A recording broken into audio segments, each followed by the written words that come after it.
बंधुओं याद रखना,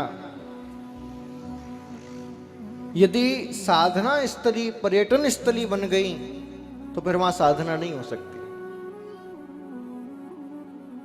पक्की बात है।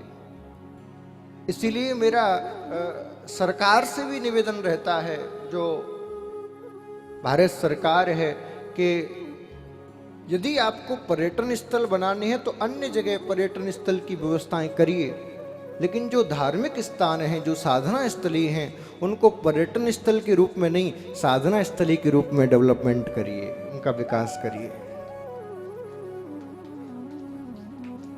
क्योंकि यदि आपने तीर्थों को, धामों को, पुरियों को पर्यटन के रूप में विकसित कर दिया, तो भैया आप सब जानते हो पर्यटन में क्या क्या होता है। फिर वहां कोई योग करने, ध्यान करने नहीं आएगा, फिर वहां जो भी आएगा फिर वो अपनी छुट्टी मनाने नहीं आएगा, वेकेशन मनाने नहीं आएगा। ये बिहार की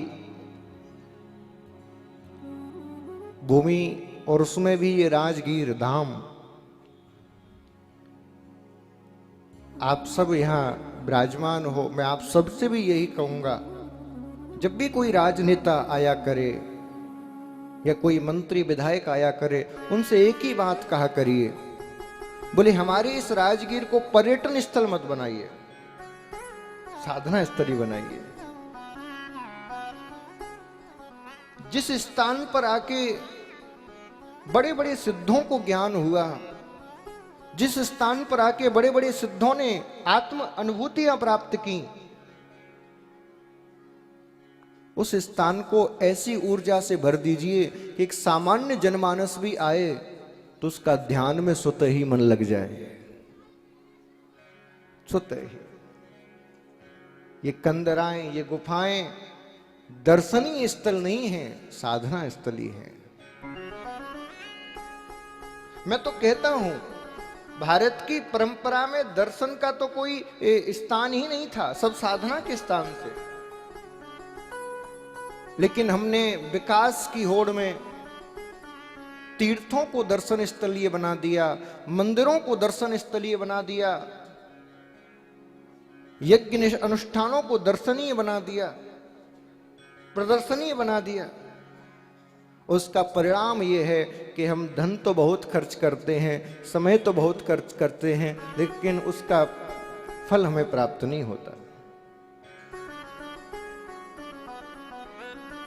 अब देखिए मंदिरों में भीड़ लगी है महाराज, धक्का मुक्की हो रही है, और जो मंदिर से बाहर निकल रहा है उससे पूछ लो, बोले भैया ये बता दर्शन कराया? बोले हाँ कराया। बोले कौन से ठाकुर जी के दर्शन करके आया?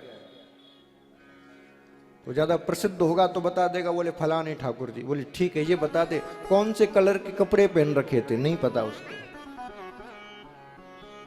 बहुत लोग वृंदावन जाते हैं और बड़े उससे आएंगे, जैसे दर्शन करके आए, दर्शन कराए? हाँ महाराज। कैसा लगा? अरे बहुत बढ़िया।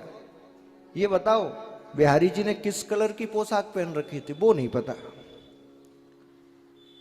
तो बिहारी जी के गले में वो चाट कौन सी अच्छी मिलती है ये पता है, लस्सी कौन सी अच्छी मिलती है ये पता है, लेकिन बिहारी जी के जिसके दर्शन करने गए वहां से कुछ ऊर्जा नहीं मिले पाए। तो मैं आपको आज निवेदन करूं, हमारा इस कथा को कहने का केवल एक मकसद है, भारत से रूढ़िवादिता और पाखंडवाद को समाप्त करना। क्योंकि आज धर्म में ज्यादातर लोग पाखंडी हो गए हैं, रूढ़िवादी हो गए हैं, और जहां धर्म में रूढ़िवादिता और पाखंड प्रवेश कर जाता है उस स्थान पर भी धर्म नहीं रहता, केवल अधर्मीय धर्म रहता है।